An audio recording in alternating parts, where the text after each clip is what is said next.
Joint mobility routine. Lie on your back, knees bent and hip width apart, and begin to tilt your pelvis forward and back. Use your feet to press into to have the back of your waist come down and touch the floor. Without moving them, gently pull your feet to roll into an anterior tilt.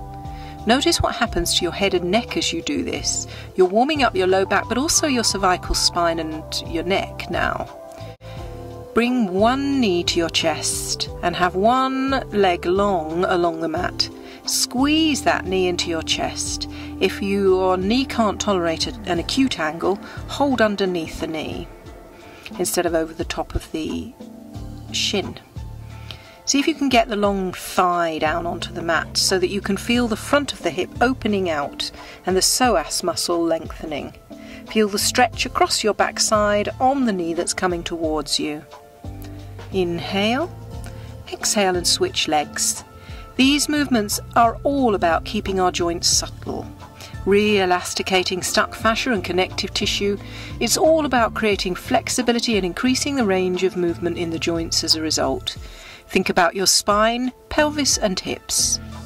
Then bend both knees again and tilt the pelvis a couple more times, thinking about the spine as joints in terms of the vertebrae, which are all you're trying to get them to move individually and freely. So go smoothly and concentrate on the feeling of your back on the floor. Then, when you're ready, squeeze knees to chest, roll from side to side and massage the spine. Then gently roll onto your left hand side. Without tipping forward and back, turn your head to look as far behind you as you can. So keep warming up just the cervical spine or your neck without moving the rest of your body. Just the head and the neck are isolated at the moment.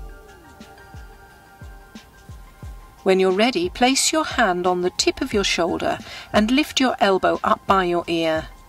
Now bring it forward towards your feet and lengthen the shoulder away from your ear, feeling length coming into the side of your neck. Point the elbow forwards and back, rolling the shoulder in its socket. Then take backwards shoulder circles. Now let go of your shoulder, but keep your arm bent, the elbow tucked in at your waist. Try to keep the elbow still and move your wrist from side to side. Try different positions with your hands. You can turn over the long lower arm bones. Begin to move the whole of your wrist, hand and lower arm bone, warming up the rotator cuff muscles at the shoulder, which are responsible for internal and external rotation of the arms. Sometimes we think that if a joint is stiff or painful, we take this as a sign that the body wants to protect it and keep it still. It's true that we need to warm the joints up properly, so before we begin to use and move them, we need to do these kinds of movements. But we need to guard against wrapping the joints up in so much cotton wool that we're keeping it overly still, because you risk the connective tissue surrounding it becoming more inelastic and moving less. Remember, motion is the lotion, as they say, when it comes to arthritic and painful joints. Keep the shoulder still now, and bend and straighten the arm. Notice the stopping point where the notch of your elbow fits into its position. Now let's warm up your upper back. Bring the arm straight in front of you and make sure your pillow is sticking out behind your head and not in front of your face. Then take your arm back behind you at shoulder height, not windmilling it above your head yet, just bringing it forwards and backwards slowly a few times, bringing your awareness to your upper back mobility, gradually increasing in its range of movement every time you twist your upper back. As you come forward next time, reach as far as you possibly can beyond the hand that's the other hand. And on your back movement, do the same thing, reaching and feeling the thoracic spine begin to loosen and move further. Now let's take the arm in a windmill motion, drawing a huge backwards circle and listening for any clunks and cracks in the joint. Slow down and notice for points of sensory motor amnesia, where you are unable to keep the movement smooth and slow, or where you may even feel there's no sensation whatsoever in the action. Let your head come naturally with you as you warm up the neck, shoulders and upper back. Although it goes against our instinct to move a restricted and painful joint, inactivity makes arthritic joints much worse and increases the pain. Moving in the way you are now is keeping the functionality of the muscles and other surrounding tissues, keeping the synovial fluid production thin. It's the thickening of synovial fluid that causes swelling and pain. Right now you're bringing nutrients to the joint and reducing pain. The cartilage wearing out may be beyond your control. It might be down to genetics or too much repetitive strain on a joint over our lifetime. But because the cartilage is worn down and the synovial fluid becomes thickened, it doesn't mean that we can't reverse that trend. And doing somatic movements in particular, where you are becoming introspective, that means going inside yourself and becoming aware of how the joint is moving, is the very best way you can safely help your joints. Now bend the knee and swing it in front of you. Give it a squeeze into your chest. Then send it backwards, still with the leg bent, feeling the weight of it in your hip joint. Notice any grinding, clicking or clunking. Keep swinging the knee slowly forwards and back, becoming aware of your hip joint. Don't forget your joints are stiffer in the cold and in the mornings. One of the best investments you can make for yoga is a thick carpet, rug or mat to help them warm as you do your practice, and to try not to sit in the same posture for too long. They need warmth to be able to be supple, which is the reason why we build up to more strenuous activity in our sessions over time, warming up the muscles and particularly the joints before we do more impactful activities.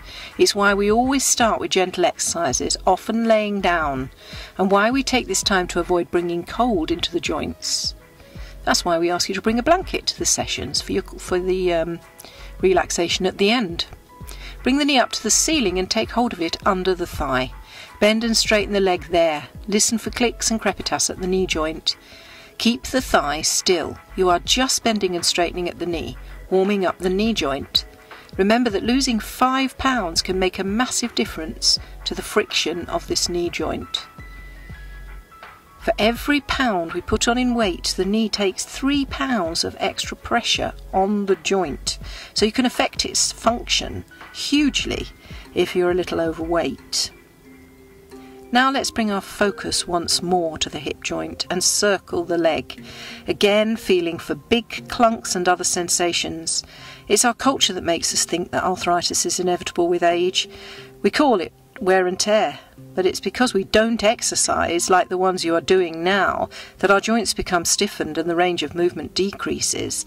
Things like the thinning of the synovial fluid, the shrinkage of the connective tissues, and the reduction of water content in the tendons, plus the hormonal influences, of course, which reduce bone mineral density, and the reduction of shrunken muscle fibres and the thickening of fascia. Oh my goodness, it's not good news, is it?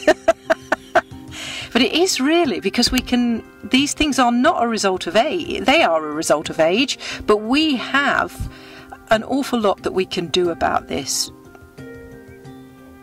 There is no need to lose your movement.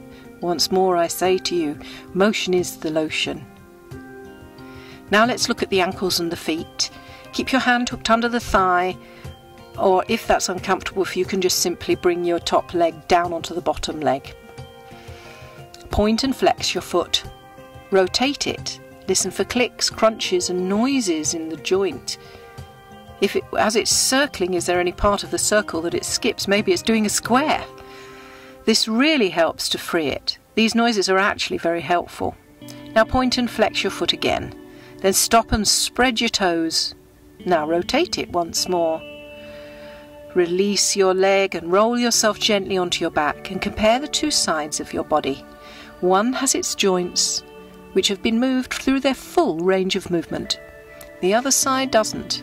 So what is going on for you right now in this body? What difference do you notice one side to the other? What's jumping out at you now about how much you need this kind of movement in your life? When you're ready, roll onto your right hand side. And we'll begin this whole movement pattern again. It's a very useful one to do on a daily basis. It cannot bring any harm to you whatsoever. And you are going through every joint of your body and putting it through its full range of movement to increase the synovial fluid. First of all, without tipping forward and back, turn your head to look as far as you can. Keep warming up this cervical spine without moving the rest of your body. Just the head and the neck are isolated in the movement.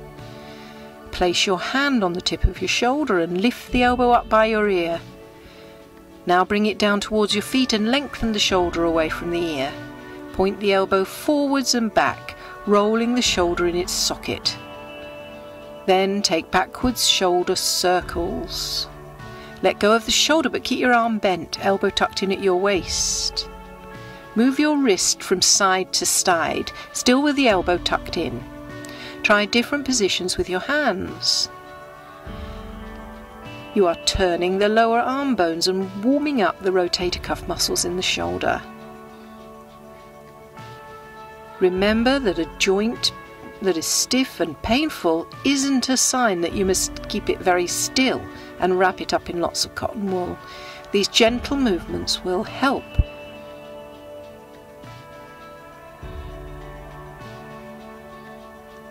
Remember, motion is the lotion when it comes to arthritic and painful joints.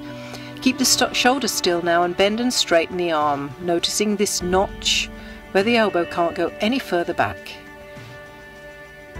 Now let's warm up your upper back. Bring the arm straight in front of you and make sure your pillow is sticking out behind your head. If you want, you can put it on top of the underneath hand. Take the arm back behind you at shoulder height, not windmilling it above your head. Bring it forward and backwards slowly a few times, over your shoulders. Bring your awareness into your upper back mobility, which you're gradually increasing every time you tip backwards. Next time you come forward, stretch out as far as you possibly can beyond your underneath hand. And on the backward movement, do the same. Reach as far as you can, feeling the thoracic spine beginning to loosen and move further. Now take the arm in a windmill motion, drawing huge backward circles and listening for any clunks and cracks in the joint. Slow down. Notice for points of sensory motor amnesia where you are unable to feel the movement at all, perhaps, or it's not as smooth as you want it to be. Let your head come naturally with you as you warm up the neck, shoulders and upper back. Although it goes against our instincts to move a restricted and painful joint, remember, inactivity makes arthritic joints worse.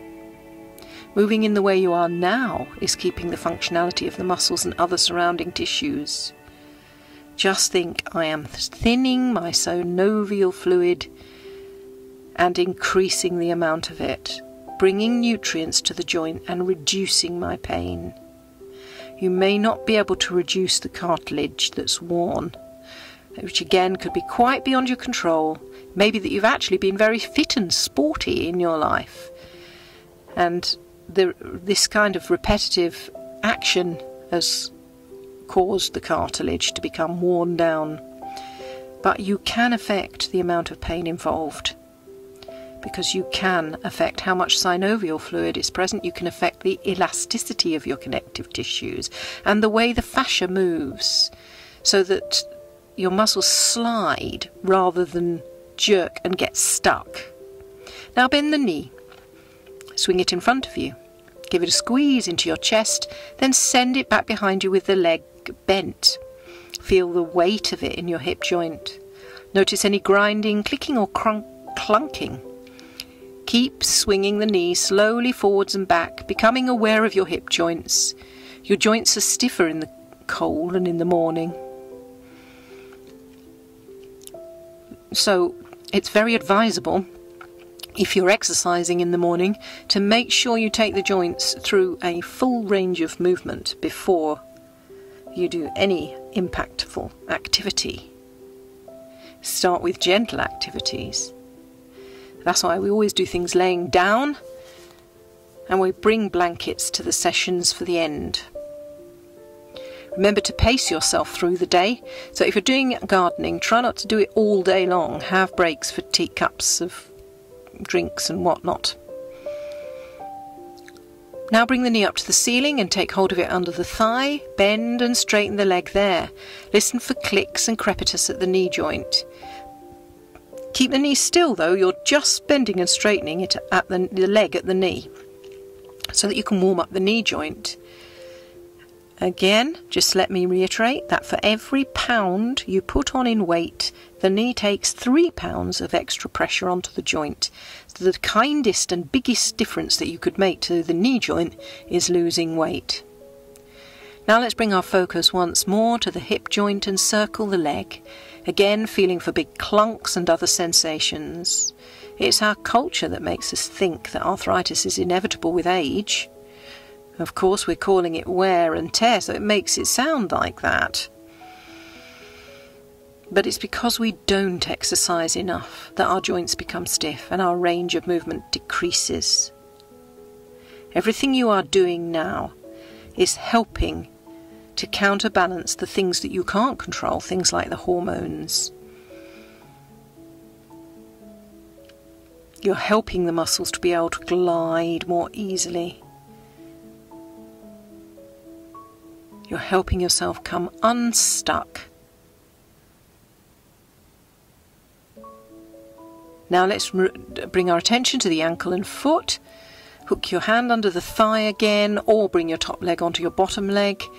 Point and flex the feet. Rotate the foot. Again, listen for clunks, crunches, clicks, noises. This really helps to free it. Those noises are actually very healthy. Now point and flex your foot again, then stop and spread the toes and then rotate it. Now release your leg and roll yourself gently onto your back and compare the two sides of your body. Now that you've done this work of mobilizing all the joints on both sides of the body, how do you feel?